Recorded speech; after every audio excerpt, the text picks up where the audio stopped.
Hello, my name's David Runciman, and this is Past, Present, Future, the History of Ideas podcast. Today, we're returning to our series about epic political trials, and it's one of the really epic ones. Galileo in front of the Inquisition in Rome in 1633. Truth against prejudice, science against religion, an open mind against a set of closed minds, right? No, wrong. It was really nothing like that at all. The trial of Galileo is up there with the trial of Socrates as one of the totemic events in the history of the West, the Western imagination. It's full of symbolism, and the two events are sometimes treated as not all that dissimilar. So they do have one obvious thing in common. The two men, by chance, were both 70 years old when they were put on trial, Socrates and Galileo. So they were put on trial right at the end of their lives. In Socrates' case, the trial ended his life. Galileo, it didn't end his life, but it wasn't that long after. And they had both been doing most of their lives, their adult life, the thing for which they were put on trial. Socrates' case, philosophy; Galileo, astronomy, mathematics, science. So it looks like these are two events in which someone does something for a lifetime and eventually the powers that be just can't tolerate it anymore and they have to stamp down on it. They have to silence it. So there's a kind of morality tale version of the trial of Galileo, which goes something like this. Galileo discovered, partly thanks to his telescope, that the conventional view that the Earth is the center of the universe or the solar system and the sun goes around it can't be right. It just can't be right. And the view, which wasn't original to him, but which he did a lot to confirm, that in fact the sun is the center of the solar system and the Earth goes around the sun, it is the third planet from the sun, was the sort of argument that the people who didn't agree with it just clearly didn't understand. And Galileo broadcast and defended the correct view against the people who were too prejudiced or stupid or set in their ways to understand. And eventually those people in the Catholic Church, right up to the top, not just the Inquisition, but right the way up to the papacy, couldn't take it anymore. They summoned him to Rome to silence him, to force him to recant the thing that we know is true in favor of the thing that we know is false. And they did it by threats, by the threat of torture. And this is where the story of Socrates and Galileo can't be the same, because Socrates remained defiant, but Galileo clearly, in the morality tale, was forced to recant. He was forced to deny the truth of the thing that he knew to be true. That's how the morality tale goes. But in the usual telling of it, there is a little bit of defiance at the end. So there's a version of the Galileo story which ends with Galileo having denied the truth, having said that the Earth is the center of the universe, the solar system, and the planets, the heavens, crucially the sun, revolve around the Earth. Having been forced by the Inquisition to take that position, he, depending on your version, came out of the courtroom or at some future point, or maybe even, if you want the braver version, in the courtroom, under his breath, maybe even not under his breath, stamps on the ground or bangs a stick on the ground and says, "But still it moves." That is the defiance that Galileo offers, is to deny the truth, but then to say, I know the denial itself isn't true. That's the morality tale version of it. And at the end of it, Galileo is silenced, his book is banned, the church gets its way, but we know that the church was wrong and Galileo was right. And we know, with hindsight, the hazards of this kind of intolerance. You end up looking stupid in the eyes of history. So almost everything about that morality tale, it's not wrong, but it completely misrepresents what happened. One of the ways it misrepresents what happened is it makes it sound like the argument between Galileo and the church was about whether the sun revolved around the earth or the earth revolved around the sun. It was about whether the things that Galileo believed were true or the things that the church believed were true. That wasn't what they were arguing about. It wasn't an argument about the substance either of Galileo's beliefs or of the conventional Catholic belief. It was an argument about how such beliefs could be held in the world in which the Catholic Church was, among other things, under attack from Protestantism involved in a terrible, brutal war, the 30 Years' War, against its enemies. The kinds of things that Galileo believed, how could they be expressed or held in the world in the circumstances in which Galileo and the Church found themselves? So it was an argument about the how, not the what. And the big difference with the trial of Socrates is that in the case of Socrates, the tone of his trial in the version that we have, particularly from Plato, we don't really know what his accusers said, but we can work it out from the things that Socrates said by way of response. It's a kind of dialogue of the deaf. There's just mutual contempt. They're talking at cross purposes. Socrates has contempt for the terms of his accusers, and his accusers have come to have a kind of contempt for Socrates and his arrogance, his head in the clouds view that he was above it all. And they talk past each other because actually they despise each other. By the end of that trial, it is just a dialogue of contempt. To read the transcripts, the record that we have of what happened in Galileo's trial, which was effectively an interrogation that took place before the Inquisition in Rome in 1633, is not to get that feeling at all. It doesn't feel like a contemptuous occasion either way. So Galileo doesn't have any in his trial of Socrates' arrogance, his pushback. He seems quite cowed, and maybe he was a little cowed. At one point, he was threatened with the possibility of torture. He was an old man. But he isn't really cowed so much as trying to find a way through. It feels like he's trying to find various forms of words that he might be able to live with. But the really striking thing is it feels a little like that on the other side too. So this event that's held up as a beacon of intolerance, when you read what the church asks of Galileo and that what it requires of him, it doesn't feel like they are determined to triumph over him, to squash him and his ideas, to make it impossible for him to believe the things that he believes. They're trying to find a way of pushing back hard against the Galilean view, but so that he can live with it, and he does live with it. So it is true that after his trial, the book about which the trial is taking place was banned. And it is true that Galileo was condemned to imprisonment, but that was rescinded almost immediately to house arrest, and then house arrest was relaxed, and Galileo was effectively free to go home. He was silenced, but he wasn't silenced in the way the morality tale suggests, which is not far off having his tongue cut out. And it was partly because both sides were trying to find a way to live with this. The trial of Socrates is nothing like that. There are many other differences with the trial of Socrates as well. That trial took place in a single day, a whole life effectively reduced to a single day. The trial of Galileo took place over weeks and months. It was quite a drawn-out process. It involved getting him to Rome. He was imprisoned for a while. He was interrogated, questioned, perhaps would be a polite way of putting it, in front of the Inquisition, a panel of 10 people. This is not a jury of 500.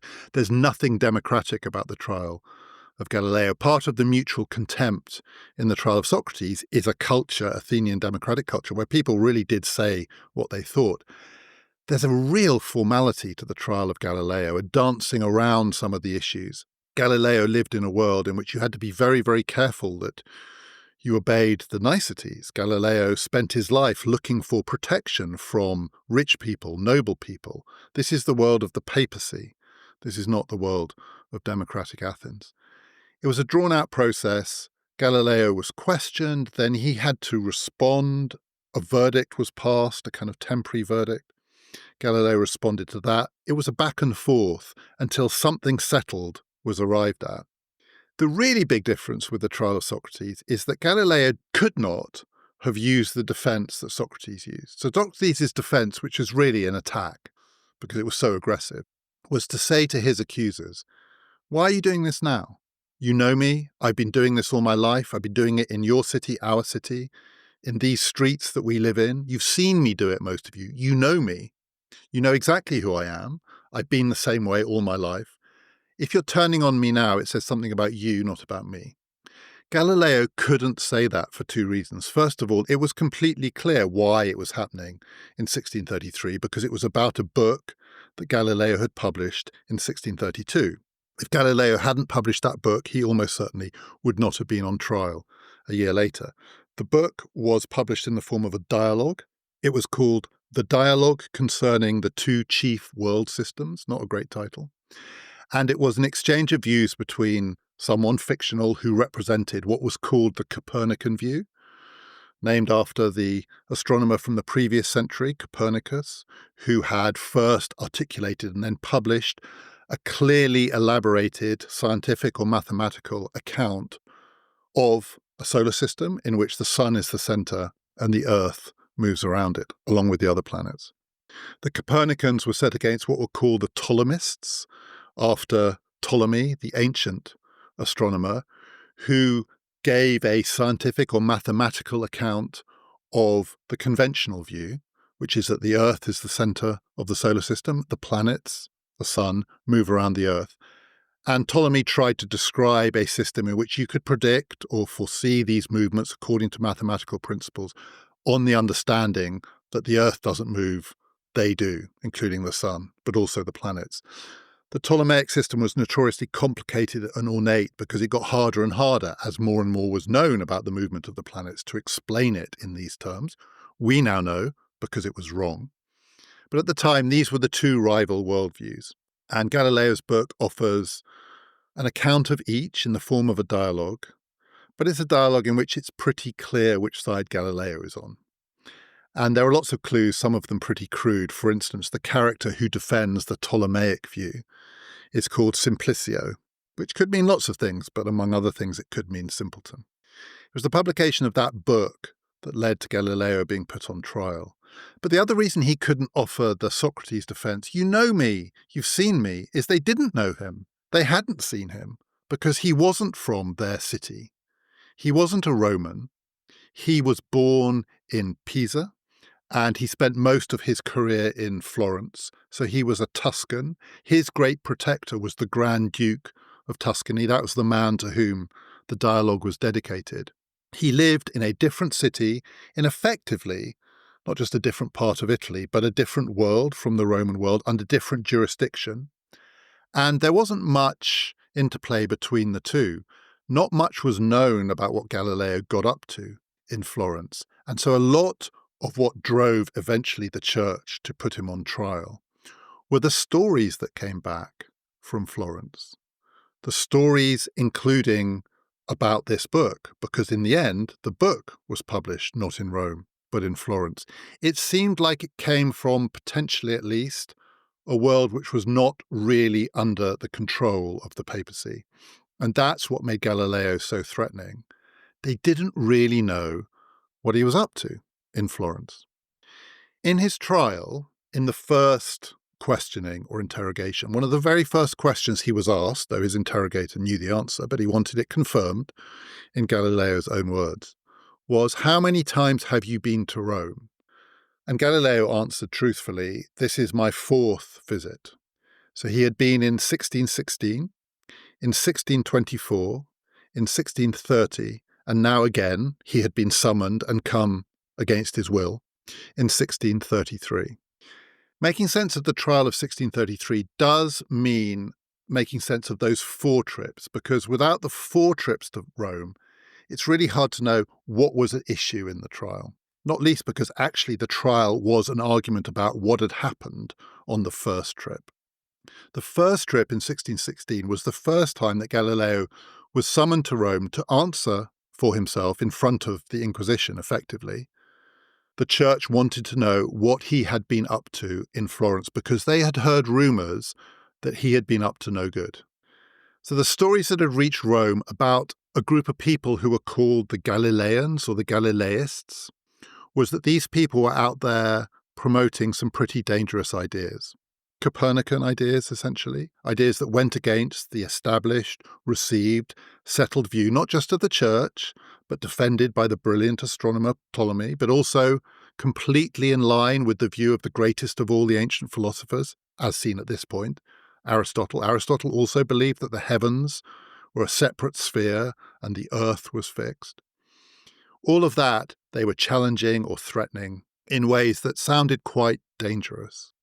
and a little bit cult-like. So maybe this is a bit like Socrates. There was a feeling that maybe Galileo, who already by 1616 was an oldish man, was corrupting the young. And so he was summoned to answer for himself. But the documents of that summoning do not suggest a witch hunt at all. So it's made very clear by the people who are reporting on what's happening in Florence that the Galileans, the Galileists, makes it sound more of an ideology, are good Christians. These are not people who are denying basic Christian truths. They're not. These people are good Christians. It says it explicitly in the documentation. No one is really questioning that. Galileo is not an enemy of the church in that sense. He's not like the heretics, the Protestants and others against whom the 30 Years' War is about to be fought. It hasn't started yet. It's going to start in 2 years' time. But it's a very dangerous, febrile world. These people are good Catholics. Their crime is that they're arrogant. Not that they say or believe outrageous things, but they do it in the wrong way. The phrase that is sometimes used is they have gone too far. They've got ahead of themselves, above themselves. So this is a question of degree. It's not a question of absolutes, truth and falsity, right and wrong, heresy, or the true religion. But these good Christians have gone too far. And the reason they've gone too far is it was thought there was a kind of settled understanding of how you could talk about Copernican ideas in a way that would be acceptable to the church. And that is to treat them as entirely academic, a kind of mathematical exercise. So it was sometimes said, it's okay for mathematicians to treat the solar system as though the Earth moves around the sun for their purely mathematical exercises. An artificial exercise in plotting something which has no bearing on reality. It's just a way of numbers producing other numbers. It's academic in the sense we might use that term in a slightly negative way to mean ivory tower. It's the kind of thing those people do in their little world. They're speaking their own private language. They're about numbers. Numbers have nothing to do with biblical truth or the reality of things. So that's okay. The thing that is not okay is to say that these mathematical speculations might have some bearing on what is actually happening, what is actually out there, or indeed what is happening down here on Earth. We're moving and the sun isn't. And it was thought that Galileo himself and his followers had gone too far in suggesting that their speculations weren't just academic and speculative. And if that's what the people who are suspicious of Galileo believed, they were right. So there are letters that Galileo wrote at the time that did find their way into the hands of the Inquisition that made it clear that he wasn't at all happy with the settled position that this was just academic speculation. He says very clearly, they can't expect us just to stop at the idea that we're doing this as maths, as though maths has got nothing to do with reality and we are just playing around with numbers, any more than we think that the people who abide by the Ptolemaic system, which is also maths, but is just, in Galileo's mind, not very good maths, that they're just doing it as an exercise. They clearly are doing it because they believe it maps onto reality. He doesn't say, I am absolutely convinced that what I'm doing maps onto reality, but they can't expect us not to at least speculate that that might be true. And he goes further. He pushes back quite hard against the idea that this is a purely academic exercise. He turns that argument on its head. So at one point in one of his letters, he says quite clearly, astronomy is for astronomers. Maths is for mathematicians. And by that, he doesn't mean we do this thing as a private language because we're just up our ivory tower and it has no bearing on things.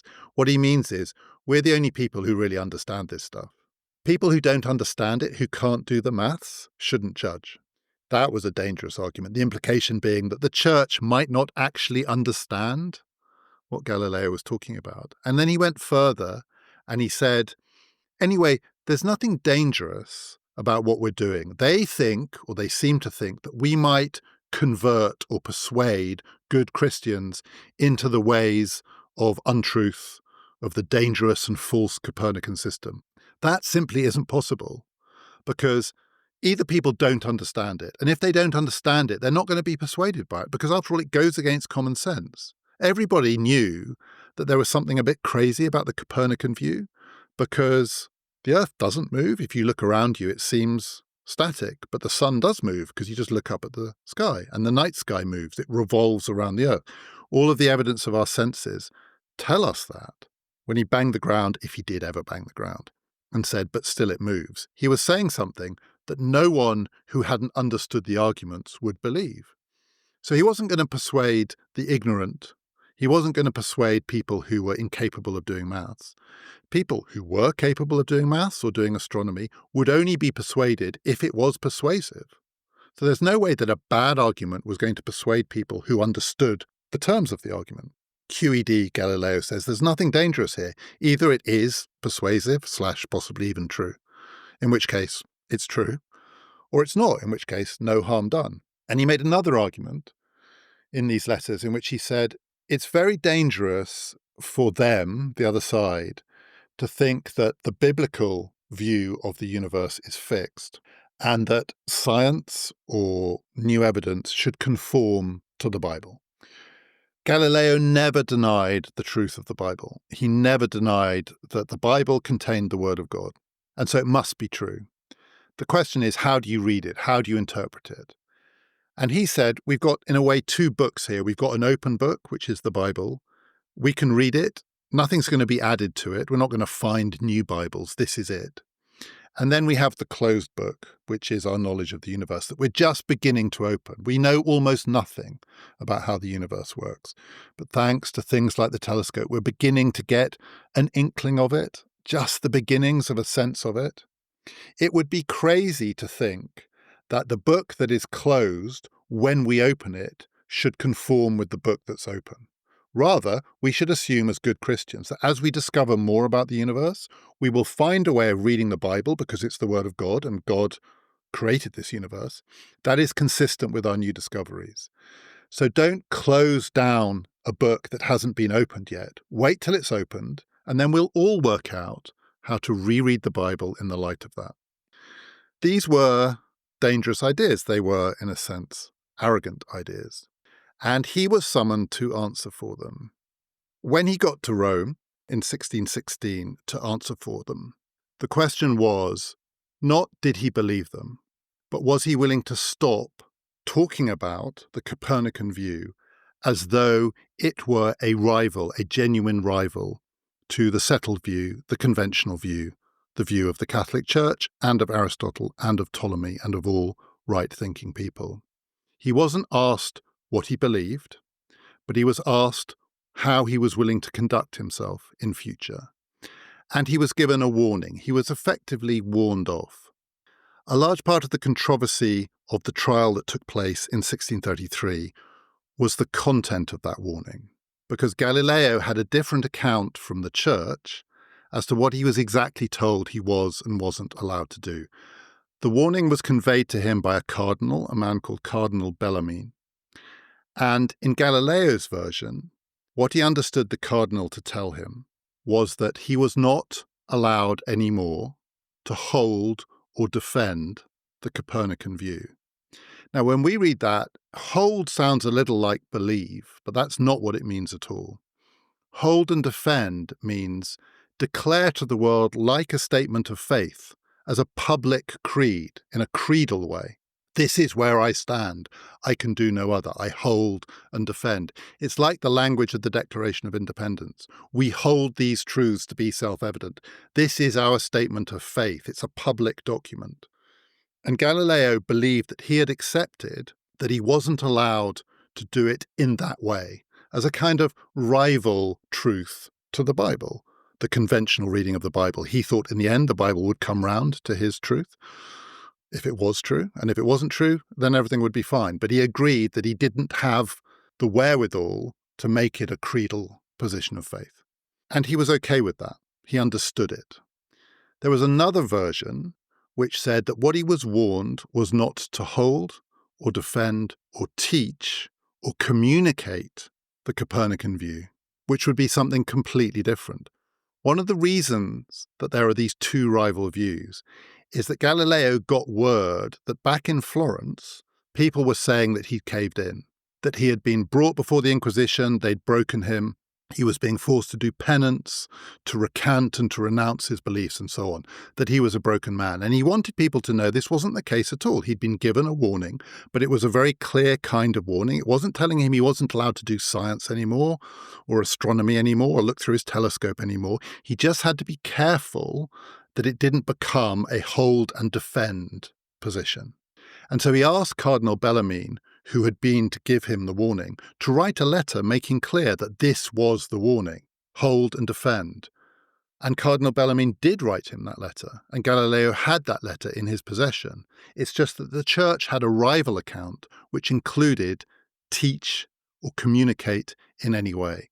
And in the trial in 1633, a lot of the argument was about which of these versions was correct.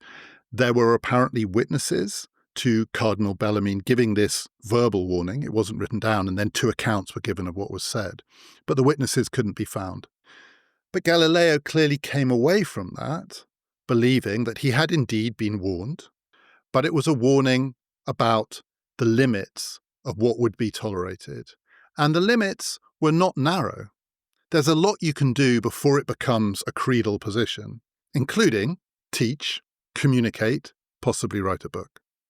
The second visit to Rome in 1624 was at the invitation of the Pope, the new Pope, Pope Urban VIII, who had been before that a cardinal, and before that an Italian nobleman, an aristocrat called Maffeo Barberini, a man of the world, one of those worldly popes. He was a man of culture, he was an art lover, he had expensive tastes, he was one of those spendthrift popes. But he was also, in his own mind, a real intellectual. He was a book reader. He was very interested in new ideas, including new ideas in astronomy and mathematics. And he was a fan of Galileo. The Pope was a fan of Galileo. He thought Galileo was one of the great ornaments of the age. This was an age of terrifying religious conflict in which the Catholics had Galileo on their side, one of the smartest men in the world. The Jesuits were the great mathematicians of the time. Galileo had been taught by the Jesuits. The Catholic Church was good at this stuff. Pope Urban VIII wanted the world to know the Catholic Church was not some backwater, superstitious, frightened of the new science and the new learning. The Catholic Church was the place where this learning happened.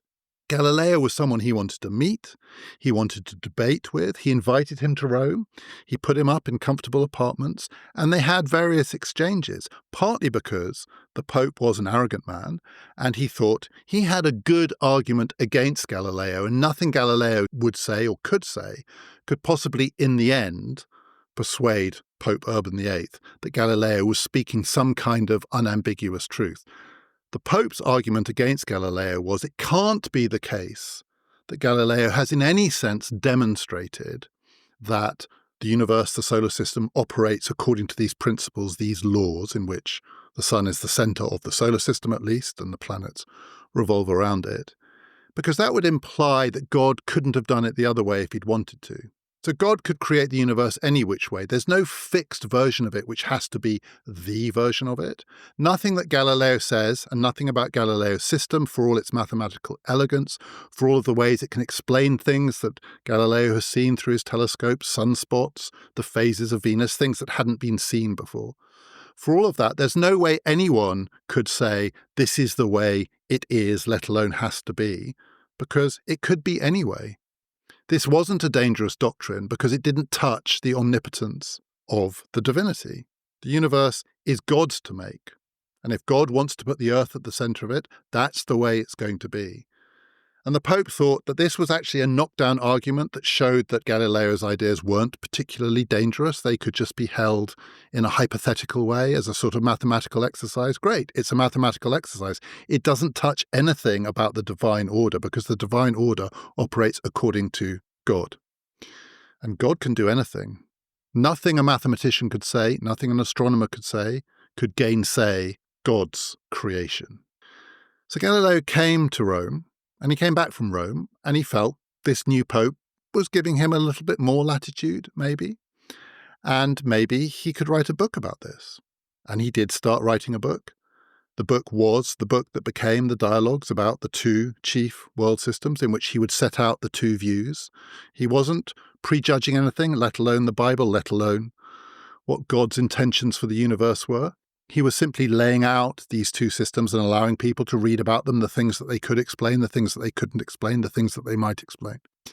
And it seemed in keeping with a papacy that was confident enough of its own intellectual bona fides and keen enough to demonstrate that it wasn't a scientific backwater, it was the place where the most interesting ideas were being had, that this book would be okay.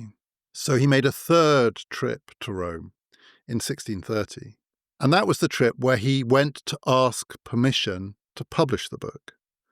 And in 1630, he was granted permission to publish the book. The book, for which he would be put on trial 3 years later, was sanctioned by the church. So the question is, why did the church sanction a book that in the end it would very rapidly, 3 years is not a long time, condemn?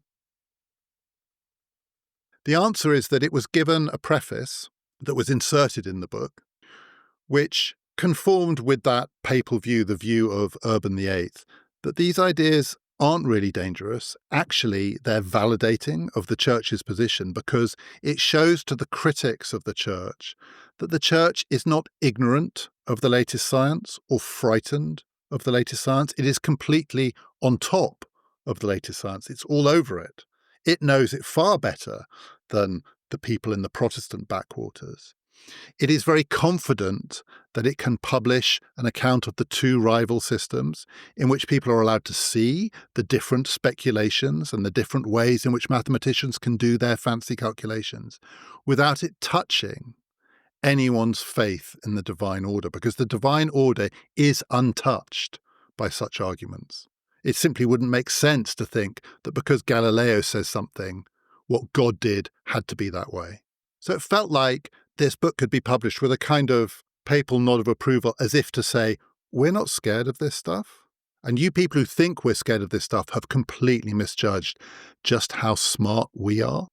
So then what changed that meant that in 1633, Galileo was hauled back against his will to Rome to answer for this book that had papal approval? Two things had changed. The first was he published it in Florence. So he got approval in Rome, but he published it in Florence. It was dedicated not to the Pope, but to the Grand Duke of Tuscany. And so it felt like a hostile act. And stories started to circulate in Rome about this book that had appeared somewhere else with a papal nod of approval, as if it had come from somewhere else and was coming back to haunt them, and was possibly at risk of making them look a little ridiculous. But the second thing that had changed was even between 1630 and 1632-33, the book was published in 1632, Galileo was hauled to Rome in 1633, the Pope's position had got weaker. This was in part a political trial because it was about the political position of the papacy. By this point, nearly 10 years into his papacy, he'd run up big debts. He was a spendthrift Pope. This was an age of plague. There was plague in Florence, there was plague in Rome. One of the reasons that Galileo said, do I have to come to Rome? Is it was very, very dangerous to travel in plague times. But plague also weakens political authority. This was an incredibly febrile and dangerous time to be alive, and indeed, because of the plague, many, many died in this period. But also, the Pope was caught up in the 30 Years' War, and he'd been playing a clever game, maybe too clever by half, a kind of Machiavellian game. He was quite a Machiavellian Pope. He'd been siding with the French against the Habsburgs, which looked like maybe he was splitting the Catholic world in order to play a complicated game to do with the French, the Swedes, Gustavus Adolphus. He had pursued a complex policy which looked like it was starting to unravel, which meant he was vulnerable to the attacks from people who wanted a much cleaner, stricter, you might say more diehard Catholic papal position, defending the integrity of the faith against its many enemies. It looked like he had flirted with the other side. And because it looked like he'd flirted with the other side, this was suddenly a very dangerous book for him, for the Pope. A book in which the Copernican position certainly looked like, read like, it was being held up, and the other position, the official church position, was being ridiculed, with the approval of the Pope. That started to look arrogant, dangerous, potentially divisive. In some of his letters before 1616, Galileo had said to his friends that the people he really minded were not the people who didn't agree with the position that he and the other Copernicans took, and who didn't understand the new science thanks to the new discoveries of his telescope. People were never going to understand it. It was a skillful business, what he did, and ignorance was always going to be there on the other side, and many of these ignorant people were ignorant in good faith. The people he didn't like and really didn't trust were the people who had an emotional investment in him being wrong.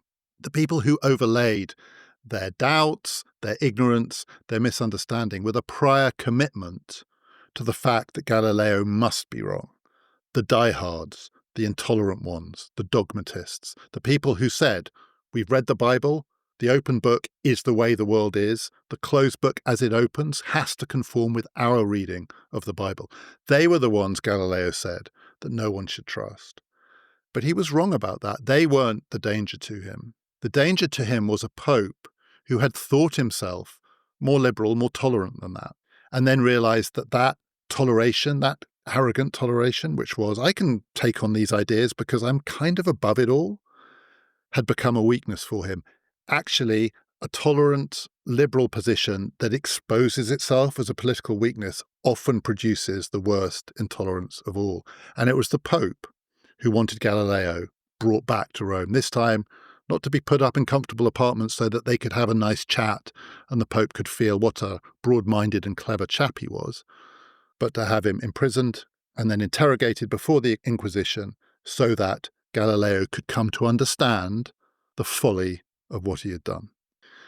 But the charge against Galileo was not simply that he had published this book, because that would be a little ridiculous, because the book had been published with the approval, it seemed, of the people who were now charging him, or at least interrogating him.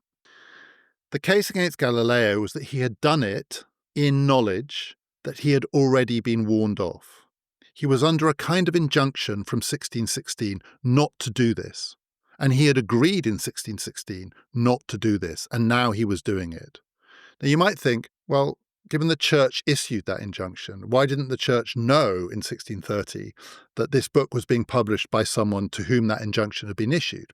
The church would say, we're a complicated organization and one or two people lower down the food chain didn't really have all the documentation in front of them. No, this was an age before it being very easy to find the relevant document in the right filing cabinet. So we were partly taking this on trust. The person who unequivocally knew that he was under an injunction was Galileo. So the breach here is Galileo's breach of his own commitment in 1616 not to do this.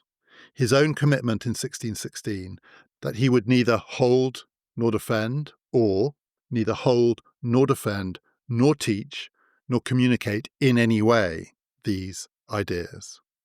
Part of Galileo's initial defense was to say, I thought, because of the letter I've got from Bellarmine, that there was a clear shared understanding between us that though I wasn't to hold these ideas in this public creedal way, I could teach and communicate. I could let people know how these different systems work. I could let them see and compare them. I could let them understand that there were alternative ways of seeing the universe, which is presumably consistent with the possibility that God could have done it this way or that way. I'm not prejudging any of it. I'm simply laying it out in a dialogue which displays both sides of the argument and allows people to make up their own mind. That argument didn't work partly because some people wanted to say to Galileo, that wasn't the agreement at all. Actually, we've got a document where it's clear that what you were told was you weren't even allowed to communicate these ideas. And this book is nothing but communicating these ideas. It doesn't matter that you've got the ideas of the other side in the book. You've put these ideas out there.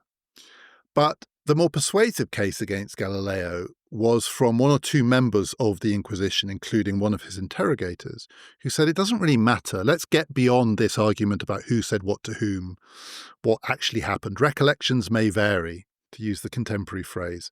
Even if it was just the hold and defend, look at this book and tell us in all sincerity that you don't think it is actually saying one of these two positions is the correct one. And Galileo was invited to go back and to reflect and indeed to reread his own book. And he came back to the Inquisition And he said, I have reread my own book, and I understand where I went wrong. The case against me is right. I was too arrogant. There is a kind of vanity in this book. I go too far.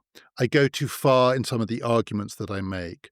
And Galileo said in his own trial that the sin of which I'm guilty of is pride, essentially. Basically, I'm a very clever man, and I wanted the world to know how clever I am. And in my cleverness, I clearly went further than I should have done. I'm not simply teaching or communicating, even if the terms of the argument is simply hold and defend. It looks a bit like I am holding a position which goes against the settled position of the church. I'm not simply speculating or offering it up to the wider readership of intelligent people out there so they can judge for themselves. I'm taking a position myself. And this was the thing that the Inquisition insisted on, that this book didn't actually offer what they thought it was going to offer when it was sanctioned in 1630, which was an even-handed treatment of this to show, as the preface said, that the Catholic Church is open to all arguments from all sides as long as no one says this side is right. The book that they got from Florence 2 years later was one which was far too one-sided.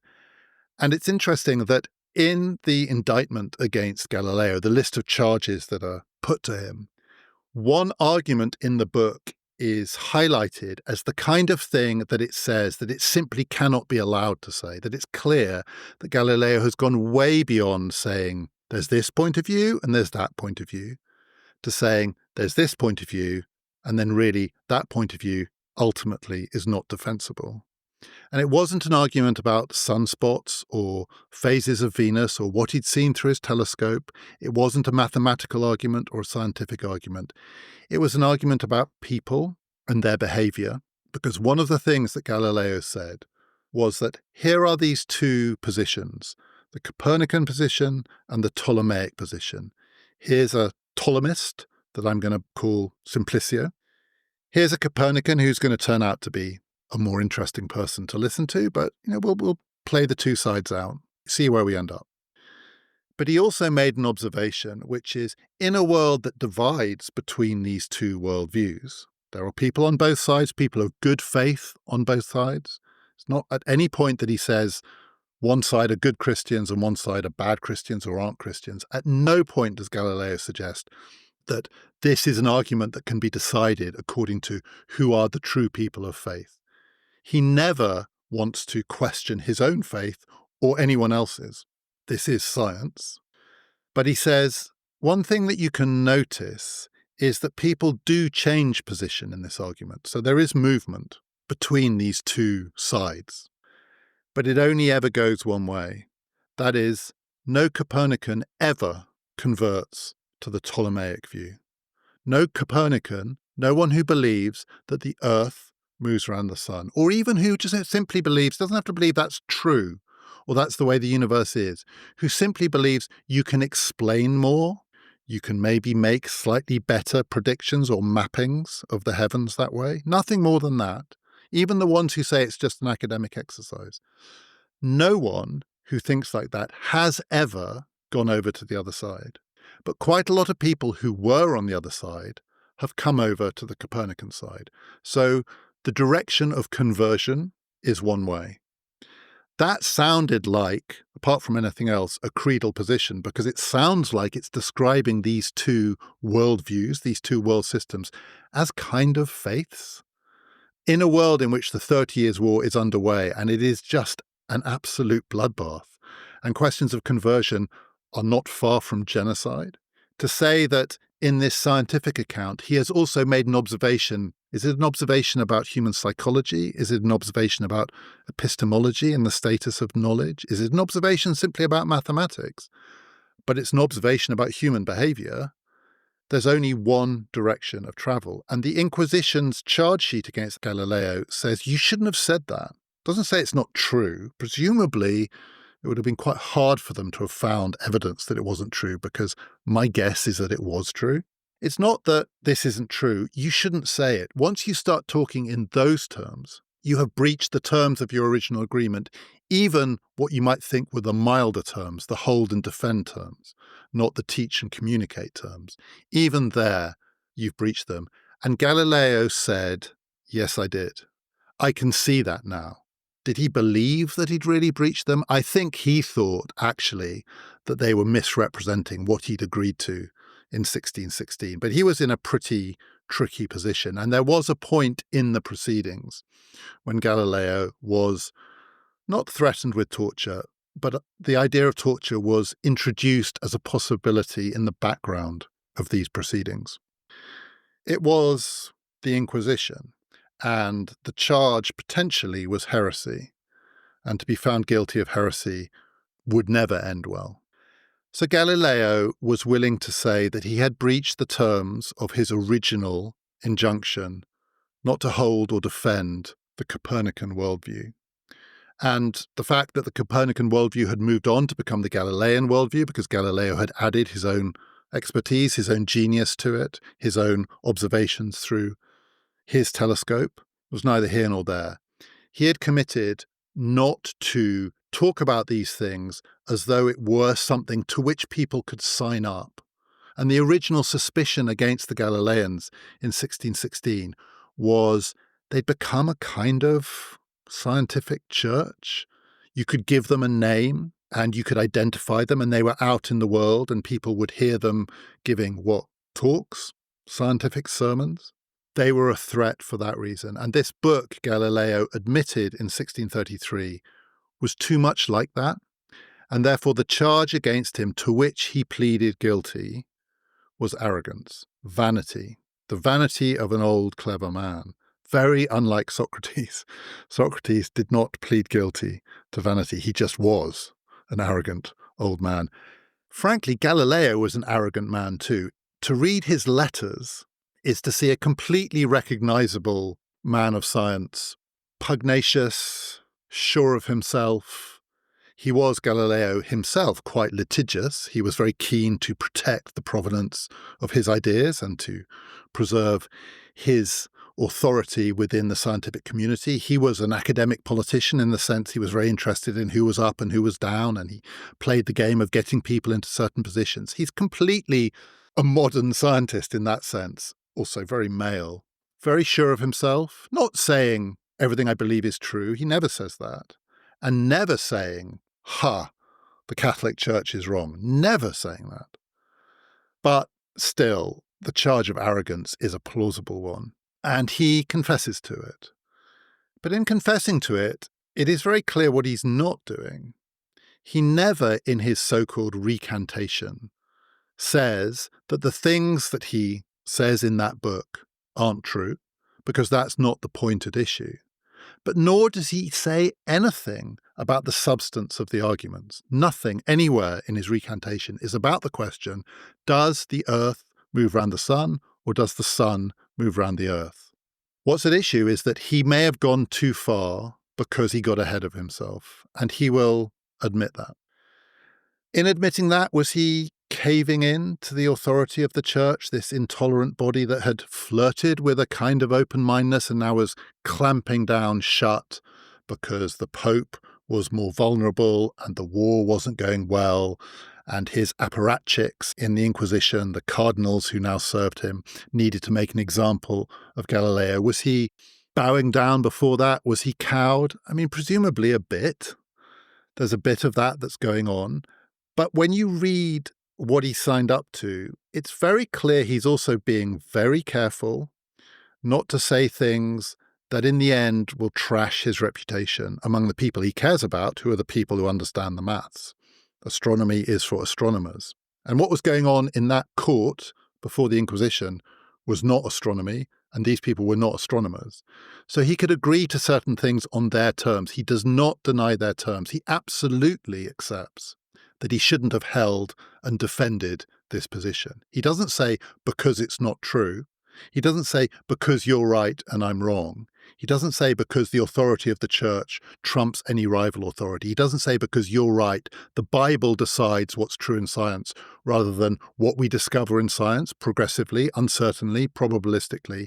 forcing us to reevaluate and reassess how we read the Bible. None of that enters into the argument in court. He simply says, I shouldn't have gone so far. And they say, no, you shouldn't. They ban the book, it's true, because the book went too far. But there are two very interesting things about the judgment that is passed on Galileo.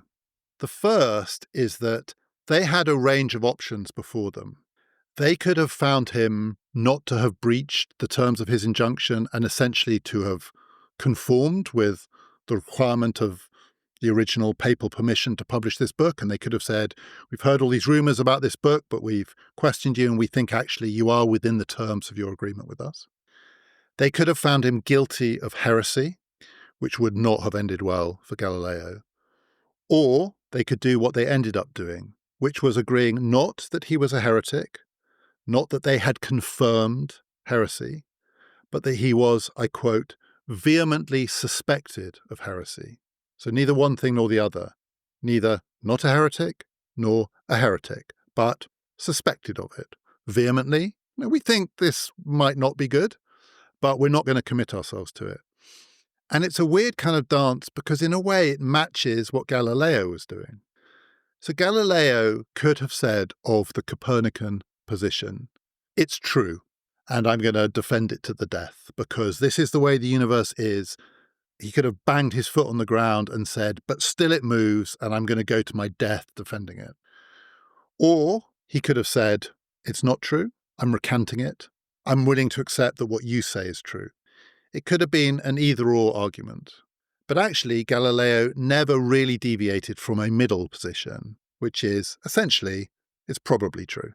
And at least it explains enough that another page of the book of the universe is being opened. So we should probably rethink our reading of the Bible and those passages of the Bible that seem to say that the sun moves around the earth.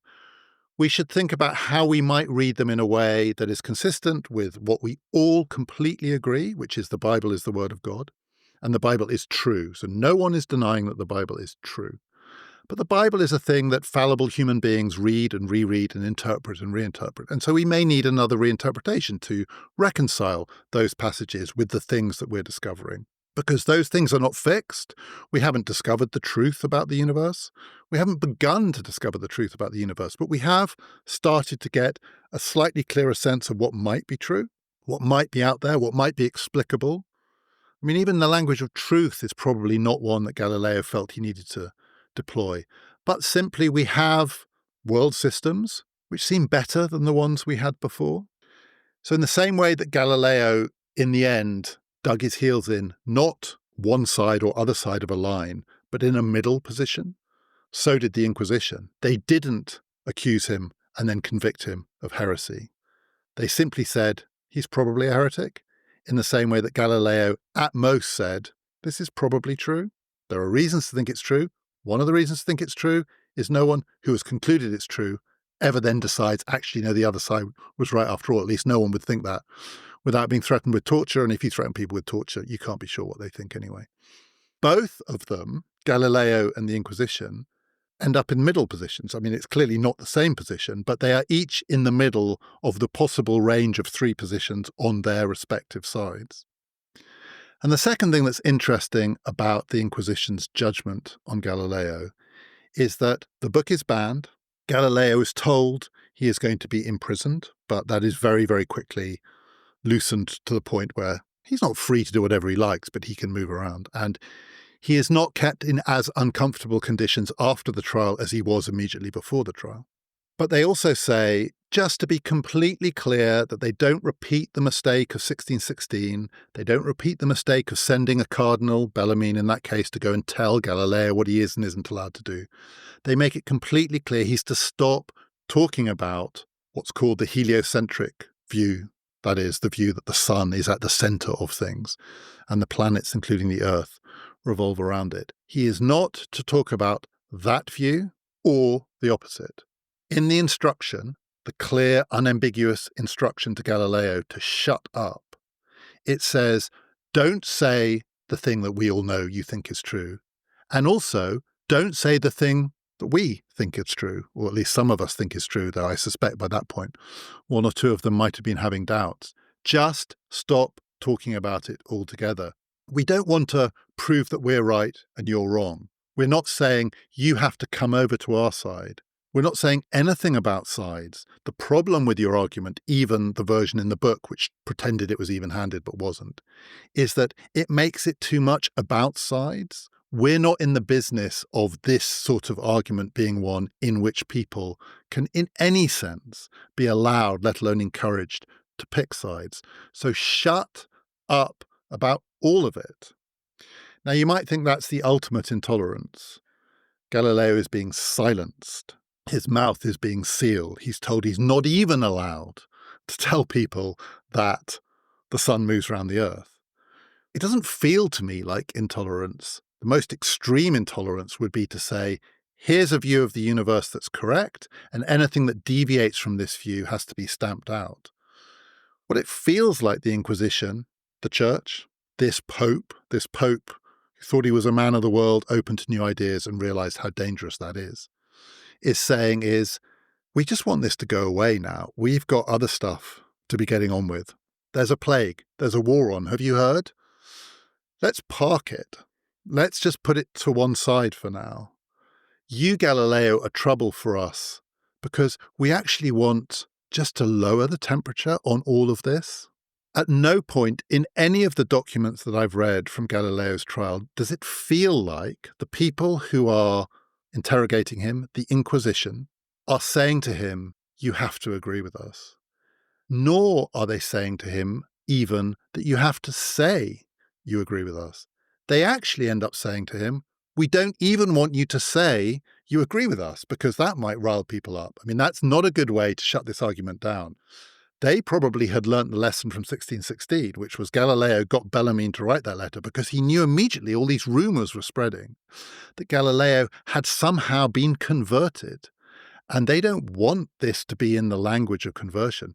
What they wanted and what they declared and what they convened an assembly of leading mathematicians and astronomers to hear is these are the limits, not of what you can believe or what you have to believe. These are the limits of the way in which you can go about your business. We're not stopping your business. We're not shutting down the universities. We're not banning this or banning that. We're going to ban this book, along with quite a lot of other books, because the book is clearly dangerous, because it's a breach of the injunction. What we want you to know is that there are limits to the way, the how you go about this stuff. And in the case of you, Galileo, the limit is talking, not because we're right and you're wrong, but because at this point, anything you say is going to be unhelpful to us.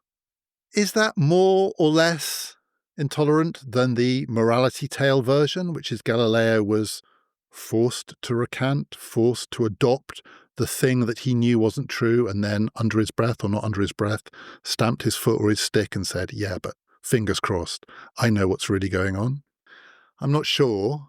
My instinct is that it reveals a church that was not certain of its beliefs, certain of its truths, certain that what was in the Bible had to be true, beginning to suspect that though everyone knew what was in the Bible had to be true, how you interpret that truth might shift over time. And maybe the church had boxed itself in a little bit and needed to just hedge its bets a bit, just a bit, without in any way admitting or indicating that it had hedged its bets. And the best way to do that would just be to have Galileo be quiet.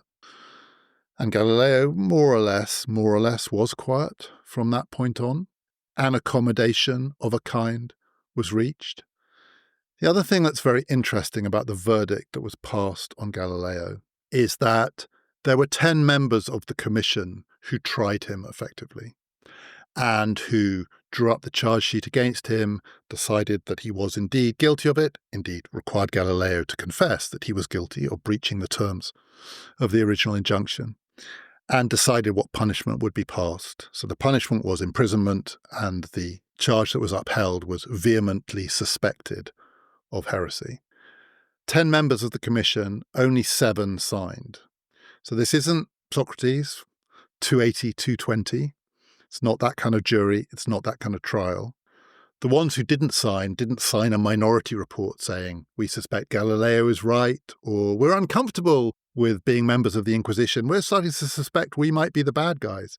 It's not like that at all. I don't think anyone knows why only 7 of the 10 signed the document. Maybe they were sick.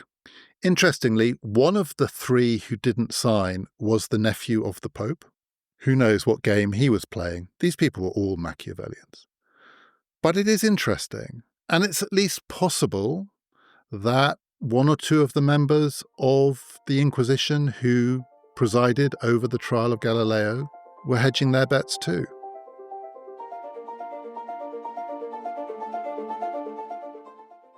If you would like to hear part 2 of my conversation with Robert Saunders about a very different kind of historical event, the 1975 referendum on Britain's membership of the European Community, it's available now on PPF Plus. To sign up to PPF Plus, just click on the link in the show description, go to our website, ppfideas.com. In part 2, Robert and I talk much more about the Brexit referendum of 2016 and try and make sense of how and why the 2 referendums were so different. We also talk a bit about where Britain is in relation to Europe today. There is also a new edition of our free fortnightly newsletter available now. To get that, just click on the link in the show description or go to our website. In the newsletter, I write about how and why the 2 parties, the 2 main parties, Labour and Conservative, have so switched their positions on Europe and what it means today. Next time in Politics on Trial, I'm going to be talking about another truly epic political trial. This one, an absolutely totemic event in the history of Britain, but also in the history of democracy. It's the trial and execution of Charles I. And just one more thing before we go. Starting tomorrow, Monday, on BBC Radio 4, BBC Sounds, if you haven't had enough of me already, I have got a new 20-part series starting. It's called Post-War. It's about the 1945 general election and the creation of modern Britain. It covers a lot of different things, but you'll also hear a bit more of Robert Saunders. That starts tomorrow at lunchtime on BBC Radio 4. You can also get it as a podcast on BBC Sounds. The first 10 episodes will be available from tomorrow. This has been Past, Present, Future.